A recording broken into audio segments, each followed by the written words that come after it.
Yo, what's up, everybody? Welcome to episode 38 of my weekly live Q&A. My name is Danny Segura. I'm a mixed martial arts reporter for MMAJunkie.com. And in these videos, we talk about everything mixed martial arts and more, anything that you want. The way this works, one second as I sip my coffee here. You send in questions via Twitter and I answer those. Then I tackle the questions going on in the YouTube live chat. So if you didn't get to ask questions via Twitter, no worries. You'll get to do that in a minute here in the live chat. So you can throw stuff in the live chat at any point in time during the video. And again, as I said, I'll get to it towards the end here. So a lot to talk about. Like always, we just wrapped up with UFC 254. I did do a post reaction / recap to the event following the card, literally that same day, just hours apart. And this is more, I guess there's still always things to talk about, and also, there's been a little bit more information that has come out of the event from some injuries that Khabib went into the fight with, as well as comments from some of the winners and stuff like that. And then, of course, we got two big cards coming up. Bellator 250 on Thursday. Shouts out to those Thursdays cards. I really enjoy them. And that's a good card. Gegard Mousasi fighting Douglas Lima, the welterweight champ, for the vacant 185-pound title. And then on Saturday, we got UFC on ESPN Plus 39, if I'm not mistaken. And I believe that's UFC Vegas 12. And yeah, Anderson Silva, apparently the legend, will be having his last fight, allegedly. So we think, but it looks like it's true. It looks like that'll be the last time we'll see him fight, and he's going to be taking on Uriah Hall. And that card doesn't stand out a lot. I think there are some good matchups on there, but obviously we're coming off a big pay-per-view, but it's still a pretty good card. So something definitely worth watching. So again, lots to talk about here. So let's get right into it with the Twitter questions, and then we'll address everything on the YouTube live chat. So again, if you're new to this, subscribe, like, you know the deal. Follow me on Twitter, Instagram, Facebook, right here at Danny Segura TV. I don't know why it's a little brighter today. There we go, right? That's not as bright, maybe? All right, so first question is by the governor. And the governor asks, now that Khabib has retired, the remaining top 4 or 5 guys in the division are predominantly strikers. I'm always looking at styles, and for me, Conor has now gained a huge advantage. If he decides to be active, I can see him dominating the division. Would you agree? Yeah. And like he said on my recap for UFC 254, not really specific to McGregor, but just to the lightweight division in general, this is good news if you are a lightweight. Yes, the biggest star of the sport, Conor McGregor is the biggest star, but the second biggest star of the sport is walking away, so you could potentially miss out on a big stage, a big moment if you're the next title challenger. Also, you're missing out on a moment to make history, right? Taking that O from Khabib Nurmagomedov, that sure is something special. But at the same time, a guy who had a troubling style for anybody at 155 pounds, that's good news. I mean, if your goal is to win the belt, Khabib leaving the division certainly gives you a better shot at winning the title, right? I mean, just Khabib, again, undefeated. Nobody was able to figure that puzzle out. And it's not like he was constantly changing his style like GSP and keeping guys guessing and this and that. No, he always kept the same game plan, and even then people couldn't figure him out. Before we get into the Conor stuff, I just really quickly want to point out I had once a really good interview that I enjoyed speaking to Vicente Luque about various topics, but one of them, the main one, was how thankful he was for that Stephen Wonderboy Thompson loss. And basically he said, is like, dude, I was like fighting all these like mid-tier guys, and I was just focused on picking up wins and being active.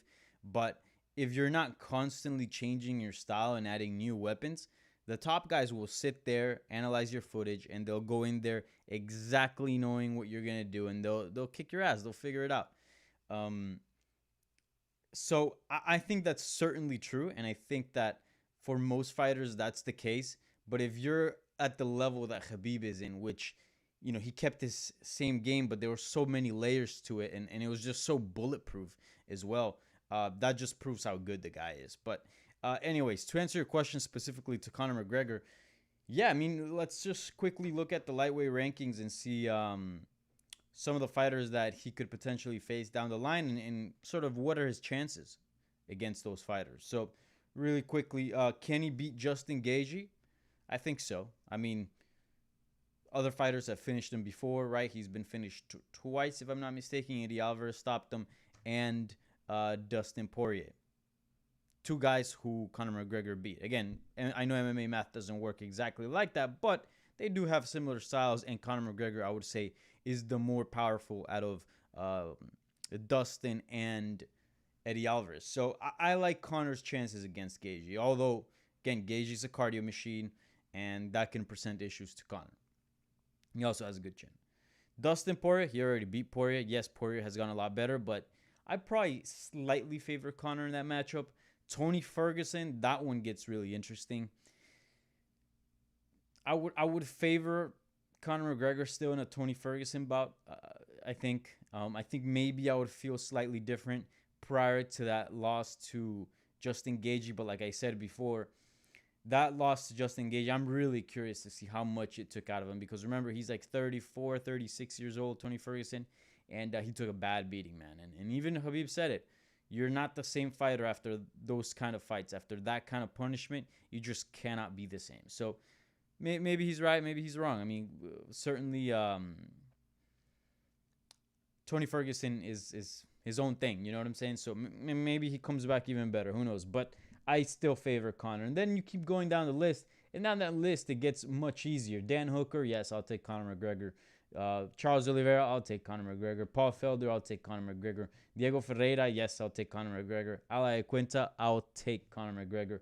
And the list goes on. I think maybe with Kevin Lee, because of the Styles matchup, and Islam Makhachev, maybe things get a little bit interesting. But even then, I still favor the Irishman. So yes, to answer your question, the governor, this 100% is good news for Conor McGregor. And if he does decide to be active, he could easily reign, not easily, but you could see a world where he reigns that lightweight division and wins many fights and has an extended period of time where he's champion of that weight class for sure. So yeah, I agree with you 100%. All right, the next question is by the Executioner 91, and this is a two-part question. Again, if you are just joining, I see some a la Madrid stuff on the chat. Throw some questions under, but Au Patleti, I'll say that. All right, so the question by the Executioner 91, and he says, I know many people like Khabib, but surely, we being objective, there's no way he's the GOAT. Not even top 3, in my opinion. There are people that were in the top for years and fought the best fighters of the time twice. Khabib has only had the title for 2 years with 3 defenses. How about Jones? How about GSP, Silva, DJ, who fought different waves of talent? Even my boy Aldo, who everyone has forgotten was the champ for 6 years. Even if we want to factor in PEDs as a standard, as it stands, GSP, DJ, Aldo, and all ranked higher in my opinion. At best, Khabib is the greatest lightweight of his generation. So that's a difficult one. I think you're onto something a little bit, the Executioner 91. I certainly share some of the things that you mentioned here, but not all. I'll say this. It also matters. If we're talking about legacy really is what determines, right? Like who is the greatest. Also skill. Again, all those things as you mentioned. Title, defenses, how long you were champ, if you were able to have success across generations in different weight classes, also how you won, right? If you were just getting by with a bunch of controversial split decisions, like, I mean, even if you have a crazy streak, I'm sure you wouldn't be considered the greatest, right? It's also about dominance. And dominance is really the key word here, because that's where Khabib shines and where he's been so dominant. It's like within a fight, you can see how many levels above he is from the competition. And you could see, I mean, the guy really has had a perfect career for the most part. Um, so with that in mind, with like very little blemishes, like it, it's just, I think that makes up for some of the other things that perhaps he might not have, such as a long title reign, right? Also, to keep in mind, let's remember the lightweight division was a bit of a mess, and he was in one of those situations that for a while he didn't get a title shot and was kept sort of on the sidelines, and he just kept on picking up wins and wins and wins. But he really deserved the title shot way before he actually got one. So, so so you got to keep that in mind as well, right? Circumstances didn't allow him to become champion and perhaps have a longer reign. I would agree, though, that I have GSP as number one. I would consider Jones above Khabib, to be quite honest. Um, and I'm trying to think. DJ is an interesting one because he's had defeats. I think defeats is a big thing. George St. Pierre, yes, he also had two defeats, very much like Demetrius has had more than two, but he had a couple of defeats, but he was able to avenge them, right? Let me see Demetrius Johnson here. But again, Demetrius Johnson, you just got to watch what he did in that cage, and his skill was so good. But we also got to keep in mind the 125-pound division is a good division, but it's not 155. You know what I'm saying? So again, it's very subjective, but you got to keep all those layers in mind. I would say that for sure Khabib is the greatest lightweight we've ever seen, the best lightweight we've ever seen. I mean, you match him up against any other lightweight in the history, Khabib is going to win. He is the best. As far as skill, he's the best lightweight we've ever seen. As far as greatness, again, I really do think that if BJ Penn would have handled his career a little bit different, maybe this conversation would be a lot tougher. Maybe a lot of people would have BJ Penn or Khabib, but BJ really messed up his career towards the end. I mean, not messed up. I mean, he did, not career, legacy. That'd be the word. Because look, if guys are not really interested in, I mean, they're just interested in fighting because that's what they're passionate about, and they want to make some money, and they don't really care if they win or lose. I mean, they obviously want to win, but it's not like they're going to stop fighting because of the fear of losing.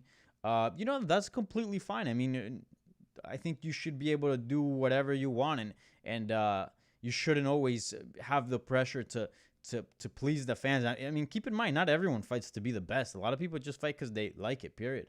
So again, no issue with that, but it does play a factor, the fact that you lost to Ryan Hall, you lost to Dennis Seaver, right? He's had some bad losses, Jair Rodriguez, and all that does have to hurt your stock a little bit. So anyways, for me, Khabib definitely, without a doubt, the greatest lightweight that's ever been. And as far as pound for pound, I would consider him probably in the top 5, but again, I got GSP ahead of him, and I got John Jones ahead of him. After that, I think it gets a little bit more difficult, and precisely because of what you said.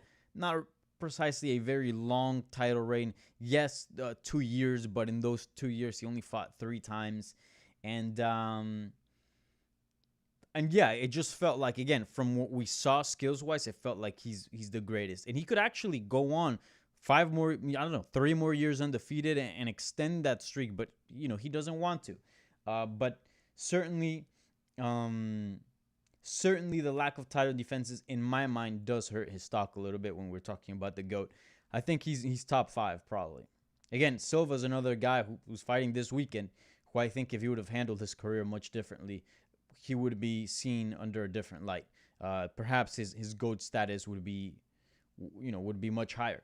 But again, another guy that lost to Jared Cannonier, lost to Israel Adesanya. I mean, those are good guys, but still, he's had some tough losses. And if he loses to Uriah Hall here, I mean, Uriah Hall has never really been a title contender until now. Now, if he goes on to become champion, I think maybe that changes a little bit, that defeat. But as of now, Uriah Hall hasn't really achieved maybe what Adesanya or some of the other bigger names have achieved. So, yeah, I agree with you with some of the points, but not all. I do think he's still one of the GOATs. I think he's a top 5 GOAT. Again, just given his skill level, just given that he's retiring undefeated. Also, where he competed at 155 pounds rather than heavyweight or even flyweight. So keep all that in mind. And, I think he's top 5, but I agree with you with a couple things. And certainly I wouldn't rank him above GSP or John Jones. That's where I sort of see things. All right. Let's see here. Was it the... Yeah. Nope. Yep. All right. Liam O'Brien wants to know, in the fashion of Penn versus Machida, who is the biggest fighter, specific fighter or weight class, that Khabib could go up and beat in an open weight fight? That is a good question. I think Khabib is a fighter that would actually do quite well and thrive in open weight. Um, it just feels like he's just extremely strong, and in his strength can actually translate to weight classes. I think he could probably move to 170 and not be a weak guy. Like, probably still be able to throw around some people. Even at 185, I think depending on the matchup, he could actually be much stronger than some of the guys we see in that division.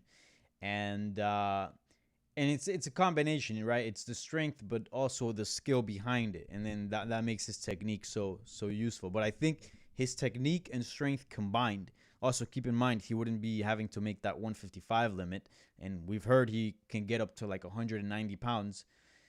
He could probably, again, hang with some 85ers, I think, is in straight grappling, right? I think if you had the striking and a few other layers, then I think the conversation gets a little bit complicated. But I don't think this is a very difficult question. I don't want to mention specific fighters because I feel like that's kind of a diz, and I'm not trying to do that. But I'll say this: Khabib could have success at heavyweight. I mean, there are heavyweights that, like, again, I don't want to mention names, but like, unless you're like a champion or a title contender, there are many heavyweights that are not all that great skills wise, and perhaps are not in the best shapes. There are heavyweights that could, if they diet and cut, they could probably fight at 185. I mean, we saw Jared Cannonier go from heavyweight to 185. I don't want to mention names, but even ranked, I think. Let me check out the UFC rankings. Let's see here.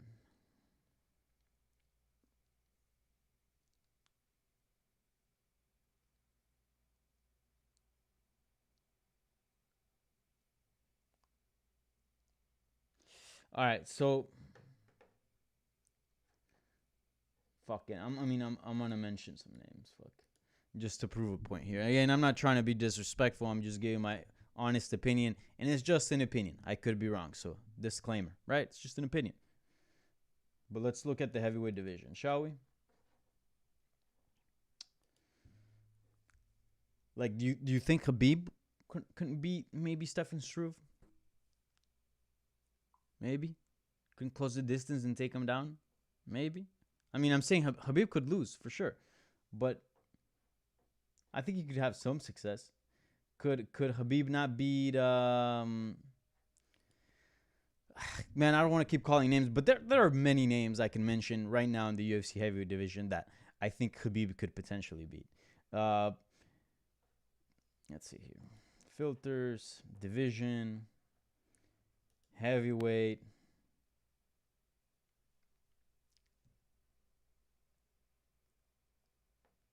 Jake Collier recently fought at heavyweight. Could Khabib beat him? Maybe. Could Khabib beat? I'm talking about Khabib, a 200-pound Khabib, right? I mean, the guy wrestles with DC. There are names there, man. There are names. I don't want to keep calling out names, but if just go to UFC.com, go to athletes, filter heavyweight, and you'll probably see a couple names there, a few names that you would pick Khabib to win. Again, anything could happen, obviously, but I don't know. I think the guy's a talent, and I think he could have open weight. He could have success across weight classes for sure. 8 Paths of Wokeness says Conor versus Dustin. Dude, this guy's obsessed with Dustin. It's still not confirmed, But, I mean, just because they tweeted yes, it means nothing. Dustin said he would still try to get more money. Will UFC skip him over for not playing ball? It's Justin versus Connor instead for January. So maybe, I mean, everything's possible. Obviously, both guys accepted on social media, on Twitter, saying that they were down for the bout, that they accept. But as you noted there, a passive wokeness, it means nothing. I mean, it points you to the right direction, right? Certainly, it's something better than a fighter saying, "Yeah, fuck no, I'm not signing this." But they could obviously sign it. Uh, but but yeah, it means nothing. So that fight is not official yet, but it's obviously in the works for January 23rd. It is in Conor McGregor's interest to fight Dustin. It is in Dustin Poirier's interest to fight Conor. So when you have sort of that kind of thing going on, there's usually more room for negotiation because there are other ways that both fighters can benefit from the matchup, even if they're not getting the money that they want, right? I mean, if Dustin knows, because one thing is fighting Tony Ferguson. If you fight and beat Tony Ferguson, as good as Tony Ferguson is, and you guys know I think the world of Tony Ferguson, and I think he's a fantastic fighter, it doesn't guarantee you a title shot. If you beat Conor McGregor, it pretty much guarantees you a title shot, right?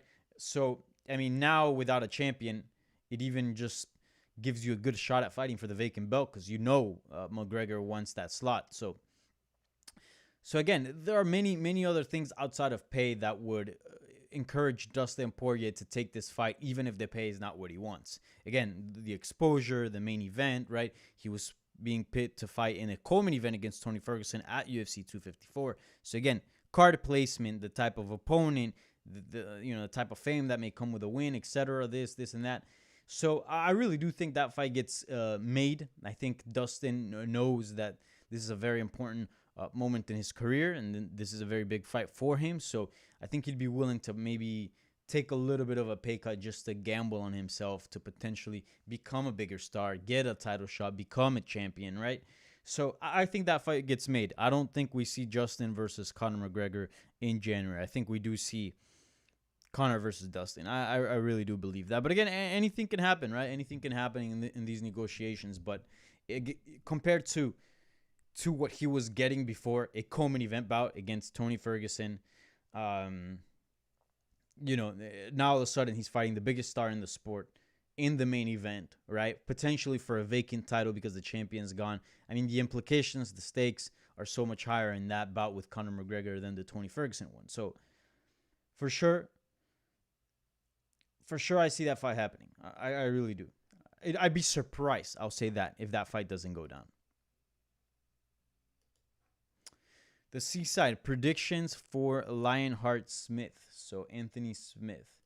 Anthony Smith is fighting. Is it Devin Clark? So many news, it's hard to keep up. Anthony Smith is fighting Devin Clark. Yes, November 28th. So at the end of next month at UFC on ESPN Plus 43. Is he the main event? No, Derek Lewis versus Curtis Blades. Oh, damn, that's a great fight. I forgot about that one. So I'm assuming he's probably going to be the co-main event, maybe. Certainly on the main card. Look, Anthony Smith's case is so interesting because you went from... I initially, I thought his win streak was a little bit overblown and it just had a bunch of name value and flashy finishes, but he really wasn't as good as people thought he was. Again, beating Rashad Evans via first round knockout, a Rashad Evans that now says he can make 170 pounds, and a Rashad Evans that, how many fights did he lose consecutive prior to that? I mean, that was his last bout. Dude, he was 1, 2, 3, 4, 5, 6. He was 2-6 in his last bouts, in his last 8 bouts. And again, he was losing to Daniel Kelly, Sal Malvi. So it's a nice name to have on your record, but I certainly didn't put a whole lot of stock in that victory, but it does look nice. And he goes on to beat Shogun Rua. Again, very much the case with Rashad Evans. I think Shogun maybe is a little bit more well-kept than Rashad. He's certainly picked up wins as of late, right? I mean, not so long ago, he was on a pretty nice streak. I mean, in his last bout, he defeated Leonard via split decision. He had a split draw prior to that, had a win over Tyson Pedro, who's very good. Then had lost to Anthony Smith, and prior to that, he was in a 3-5 win streak. So the Shogun win is actually a good win. I wouldn't say it's a bad win, but again, he's not really a top contender, a top 10 at best. I don't think Shogun is currently a top 5 fighter in that weight class. And then he did beat Volkan Ozdemir via submission, and you go, okay, this guy's definitely good. There's no doubt about that. Now is he elite? I don't know. Maybe. Certainly, a lot of people thought so. I had my doubts, but certainly a very good fighter. Then he goes on and fights John Jones. Doesn't have the greatest performance. And again, you kind of go, okay, it's the GOAT. It's John Jones. So you can give him a pass with that one. And then he gets pit against Alexander Gustafsson. And I think that victory was very telling because you go, okay, Gustafsson is definitely a former title challenger. He's a top guy. I mean, if you beat him, it's not the same as beating Shogun or Rashad Evans or Volkan Ozdemir. Like, this is truly a test. And yet he was able to submit Gustafsson. So that's when you go, okay, this guy's definitely like top 5 and up there. And then he has these couple of losses against Glover Teixeira and Alexander Rakic where he doesn't really look particularly good. Maybe he looked good early in both a little bit. Certainly in the Glover Teixeira, Rakic was kind of dominance just all the way through. And he just has sort of, I don't want to necessarily call it like this deer in the headlights type moment, but I feel like he freezes sometimes. Like he gets overwhelmed and then he just shuts down and doesn't perform. But he's actually good. Like if he performed, he could actually like probably get a good fight. Maybe he loses both fights still, but I feel like, I don't know, something in his game. I don't know if it's like his game plan doesn't go right, but he kind of just shuts down a little bit and then just goes defensive. I saw it in the Teixeira fight. I saw it in the Rakic fight. Certainly in the John Jones fight. I mean, he was just there. Really, like he was just there. But when he can get the offense going and when he can get things flowing, you see how good he is, right? Submitting Gustafsson, submitting Volkan Ozdemir. So yeah, I think that's gonna be that's what I kind of tell from his game. It's not really a skills issue because again, you see that first round with Glover Teixeira and you go, damn, this guy's pretty good. It's just something where like his game plan doesn't go right and he just kind of freezes and shuts down. So that's gonna be a big point to fix because in the elite, when you fight, things are not always gonna go your way. I mean, ask John Jones. Even he's had some difficult moments, right? The Gustafsson fight and a few other fights, he's had some difficult moments where he's had to adapt and overcome. And I feel like Smith could use some work in that. Now, fighting Devin Clark, that's definitely a step down in competition. No disrespect to Devin Clark, but you can't compare him to a Glover Teixeira. You can't compare him to a John Jones, a Gustafsson. So this one's going to be very telling. This one's going to be very telling to see where he's at. If he loses this one, I don't think his job is on the line. Again, you know, he has a gig as a commentator for the UFC. He is one of the bigger names in a division. It'd be a 3-fight losing streak. We've seen fighters lose, 4, even 5, and still be able to stick around. So I don't think it'd be bad in that sense that he would lose his job, but I think it'd be bad in the sense of, can this guy, like, his road to the title would be at that point so long that it'll be difficult. It'll be difficult, and you would wonder, could this guy at 32, 33 years old turn things around and actually win a title or get a title shot? So I think this fight is very crucial for his career. I think he does have enough to beat Devin Clark. I mean, he's proven he's a better fighter. He's proven he has the skills to beat that level of opposition, right? We also have to keep in mind what Devin Clark is going to bring, because we've seen fighters just take ridiculous jumps in skills from one fight to the other. So maybe Devin Clark goes in there and looks like the next title contender. I don't know. But from what we know, Anthony Smith should be able to get the victory here. And again, if he doesn't, that's a big loss. It's a big loss. A bigger loss than the Teixeira, a bigger loss than the Rakic. It's going to be a big loss. So we'll see. It's a big fight for him. Stylistically, I think it's going to be a fun bout. I'm excited for it. So looking forward to that November 28th card. All right. All right. So I think, was that the last Twitter question? Yes, that was the last Twitter question. So remember, thumbs up, subscribe to the channel, tell your friends about it, share this video. I'll give you a retweet. I'll share some love as well. And yeah, now this is the portion of the video where I go over to the YouTube live chat to answer your questions for those people that were lazy and didn't submit questions via Twitter. So yeah, let's get into it, shall we?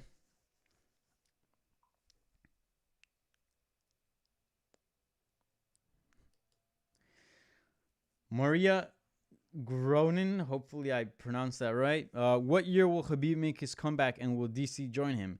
What year will Khabib make his comeback? I don't think he makes his comeback. I think he stays retired, and I think DC stays retired as well. So, yeah, sir. Certainly, I would say that I see it more likely for a Khabib comeback than a DC comeback. I think DC really closed the book on that. He's done. He's done with mixed martial arts as far as fighting. He's done with competition. Khabib, I can see a slight scenario for a comeback. Like I said on my UFC 254 reaction, his father died over the summer. That's a big loss. And then on top of that,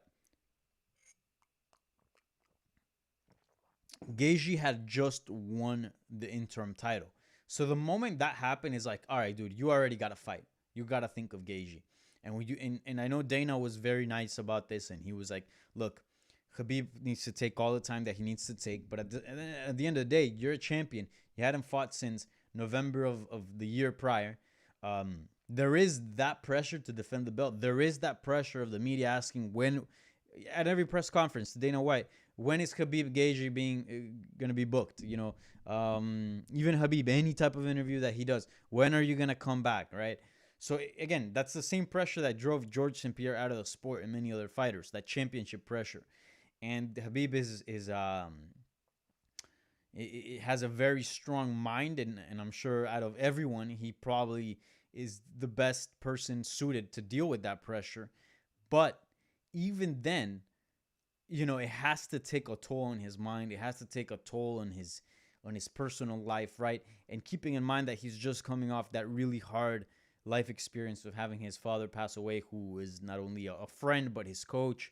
I mean, just such a huge influence in Khabib's life. I really don't think he's had much time to process it. And I think that loss, plus the pressure, the championship pressure, really put a lot of strain on Khabib. And we saw that right after his successful title defense. He broke down in tears, and that's something we've never seen from Khabib. He's usually a very stoic figure, very emotionless.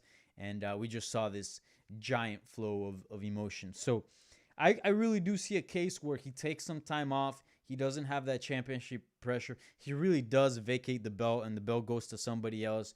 He can breathe easy, and much like George St. Pierre, he'll get that itch again. And again, I know his mom's wish was for him to not continue fighting because his father was no longer there, but she's also mourning, the death of her husband, right? And also, father's wish, right? His dad's wish was to go 30-0. So again, I really think that there is a slight chance if he takes some time off, he clears his mind, he spends some time with his family. He really takes some time to process that loss of his father, and then he realizes, look, I still want to do this, and certainly he seems to be primed, so he can actually take a year off and still come back and be in his prime. I mean, the guy's at a perfect moment of his career. That's why the retirement was so sad. You just felt like he had more to give to the sport. But we'll see. But I really do think Khabib is a man of his word, and I think if he says something, he'll do it. So I think he's retired, but I say there's a slight chance that he comes back. The real teller is going to be if he removes himself from the USADA testing pool. Usually that, for me, makes retirements official. Daniel Cormier didn't say the words, I'm retired, following his bout with Miocic, and I'm like, dude, that guy may come back. And then he removed himself from the USADA testing pool, and that, in my mind, made it official because we know it's a hassle to get back in. So yeah, to answer your question, DC's not coming back, Khabib's not coming back, but maybe, just maybe. A la Madrid, Aupa Atleti. How's also Barcelona? Where is Barcelona? They're not doing so hot, huh? Do you think Tony would take a fight with Charles Oliveira? I don't think so. I don't think so. I think he's gunning for a top guy. He deserves a top guy. He's really had the short end on the stick in every situation. I mean, talk about a guy that went on a 12-fight win streak, a guy that went pretty much on a championship run. A lot of those fights could have been easily title defenses. Interim champion, gets stripped, never really gets the opportunity to fight for the undisputed belt. He has the best style to fight Khabib, and never gets a chance to sort of make history and take that O. And then on top of that, now with this, he's sort of getting put aside. He was supposed to fight Dustin Poirier. He makes a case for Dustin Poirier and tries to help Dustin Poirier get more money. And then Dustin Poirier just goes and turns his sight on Conor McGregor, and then that leaves Tony Ferguson with absolutely nothing. Look, I don't think Tony Ferguson would fight Oliveira. I think he would first fight Michael Chandler over Oliveira. I mean, he has a bigger name, obviously a bigger star, and it feels like he's a little bit more of a more serious contender than Charles Oliveira, even though Charles Oliveira has proven himself in the octagon and Michael Chandler hasn't. So if he doesn't take a fight with Chandler, I have a hard time seeing him take a fight with Charles Oliveira. But we'll see, right? But really, you got to feel bad for Tony Ferguson. The guy truly just had the worst luck. The worst luck. If luck were on his side, that guy would probably be champion. A reigning champion. Truly unfortunate what's happened throughout his career. But again, it's never too late to turn things around. And it's not like, again, he's had a terrible career. Let's keep in mind, he did win an interim title, and he's headlined some events and been in some big fights. So it's not all bad, but I'm just saying it just feels like he's just constantly swimming against the current. Are we going to see Arnold Allen this year at all? I have no idea, but hopefully I really enjoy his fighting style.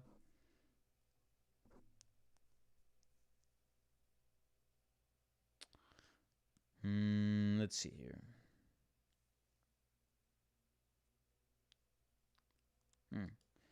So first of all, thank you, Terrence, for donating to the Super Chat. I always forget. You always remind me. A few others as well. Super Chat is open. If you want to support this channel, you can donate whatever you want. Obviously, there's no obligation. Just with the like and subscribe, that is enough. But I appreciate everybody that donates to the Super Chat. And Terrence asks, what do you think of the idea of Wonderboy going up to middleweight to fight Rob? If he gets past Rob again, I think that would be a fun matchup for Izzy. That would be. But I've seen Steven Wonderboy in person. And I saw him when he was going to fight Vicente Luque at UFC 244. I interviewed him. He's a big dude, but he's not as big as Israel Adesanya. I've also seen Israel Adesanya in person. If you guys don't remember, we had him in studio when I was producing the MMA Hour and Luke Thomas was host for it. We had him in studio for one of the episodes. And he's a big dude. He's tall as shit. Israel Adesanya is very big. And I think there's a big size difference there. Now, Robert Whittaker is a former welterweight that fought Adesanya, right? That was the champion. So certainly welterweights have been successful at middleweight. You can't discard the idea. So I think there could be a way where Wonderboy moves up and we see him have some success. But I think his weight class really is 170. He hasn't really had too many weight issues that I'm aware of. He's never really missed weight that I'm aware of. He's made championship weight before. Keep in mind, he's fought for the title twice before. And I think, he's got a nice number in that division. So I think it makes no sense for him to go up to 185. But certainly he does have a winner over Robert Whittaker. If he were to get another victory, that would certainly put him in a good spot to challenge for the middleweight title. But for whatever reason, I just don't see that happening. But it'd be a good question to ask Wonderboy. I really do, because look, you got to get a win over the former champion. You've had 2 cracks at the title at 170. Usually when that's happened, when those kind of situations present themselves, changing in weight classes is usually, not always, usually a good idea. So if I ever interview Wonderboy Thompson, I'll ask him exactly that, Terrence. That's actually a great question. All right, we'll answer a couple more here and then dip out. Axe Kick Jones is the winner of Santos Teixeira, the number one contender. If they make that fight, I mean, is that fight even booked right now? It's fallen 3 times, if I'm not mistaken. Let's see here. Gloria Teixeira.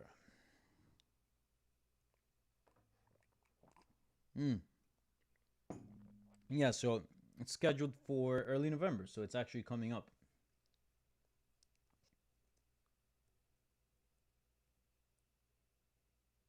Yeah, it's the 3rd time they book it.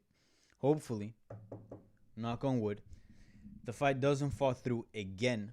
But yes, this should be the number one contender. I mean, this should be the number one contender. Both guys are on nice win streaks, and they're fighting each other. You know, and they're top of the division. I think this is pretty clear that it's a number one contender fight. I wouldn't be surprised if, as we get closer to the fight night of that specific card on November 8th, that Dana White actually labels that fight as the number one contender. Keep in mind when he fought, when Ortega and Korean Zombie fought, not a word on what was at stake for that fight. And then a week prior, he actually doubled down, and Dana was like, okay, yep, this is a number one contender fight. Now, maybe Ortega doesn't get the title shot, right? I mean, we've seen Dana White say some things and definitely don't happen. So, so you can't say for sure, but if you had to pick on number one contender fight, that's it. I think it's pretty clear, especially for Thiago Santos, because he has a win over Jan Blachowicz. And Jan Blachowicz actually, in a scrum, I actually asked him this. I'm like, do you see that fight as the number one contender? He's like, yeah, ideally, I beat Dominic Reyes and I avenge my loss in a title defense against Thiago Santos. So it makes complete sense to have that fight for the number one contender. Dude, I might have you blocked, Jorge. Thumbs down. Skipping Twitter question again. I'm not getting it, dude. I am not getting it. I'm checking Twitter right now, and I got nothing. Unless your name is not Jorge on Twitter, then yeah. I might have blocked you. If you were a dick to me, I might have blocked you because I see nothing. Or you're asking the wrong Danny Segura. Make sure you follow me on here. At Danny Segura, or Segura if you're Spanish, TV. All right? Nice and simple. It's right there. But I haven't gotten anything. No questions. So ask again. Maybe you asked a few weeks prior and you think that question's still around. I don't know. But don't give me a thumbs down. Come on, man. All right, so I think that does it for the YouTube live chat questions. If anybody has any questions, throw them ASAP. Or I'm gonna dip out on this. But anyways, just to recap again, we got Bellator 250. Nobody asked me about Bellator. It's a great card. Obviously, a big fight at 185 pounds. I'm excited for that one. And again, it's a good week of MMA. Thursday we got Bellator. Friday we got off, which I like. And then Saturday we got the UFC Vegas 12 card with Anderson Silva and his final fight against Uriah Hall. So it's gonna be a great week of fights. I really enjoy what Bellator is doing, man. I didn't like back-to-back nights, you know, knowing that, okay, Friday night, you can't do anything. I mean, you can't do much because of COVID. But anyways, prior to COVID life. And then Saturday night, you were, again, kind of locked up again watching MMA, which is fine. Obviously, I love MMA. But I do like having some nights off. So Thursday, also, it breaks up the week kind of nicely. You got something to look forward to. I really love those Thursday cards. So shouts out to Bellator for doing those. All right, so I'm going to call it quits here. I appreciate everybody that tuned in. Remember, thumbs up, subscribe, share this on Twitter, and I'll retweet you. Tell your friends about it. That way, this program can keep on growing. I will be back next Tuesday at this time, 10:30 a.m. Eastern. If there's any change, make sure you follow me on Twitter, and I'll keep you guys updated on that. As far as more programming, maybe I might do another reaction video this weekend. Maybe I'm not sure. I did get a lot of positive feedback, and I think I had like almost 500 viewers at one point, like 450. So I know a lot of people enjoyed that reaction video, and so yeah, I might do it depending on time. I think that card was definitely it favored my schedule because it happened during the day, so I was able to do the video at like 6 p.m. or 7 p.m. Eastern. And these cards that are here in the States, obviously I would be going live late, either midnight or something like that. So I don't know. Maybe. Follow me on Twitter. I'll keep you posted if I'll do a reaction video on the card on Saturday night. All right. So again, appreciate everybody that tuned in. Appreciate everybody that donated to a super chat. Appreciate everybody that asked questions on Twitter and YouTube live chat. Have a good week, and I'll talk to you guys soon. All right. Peace.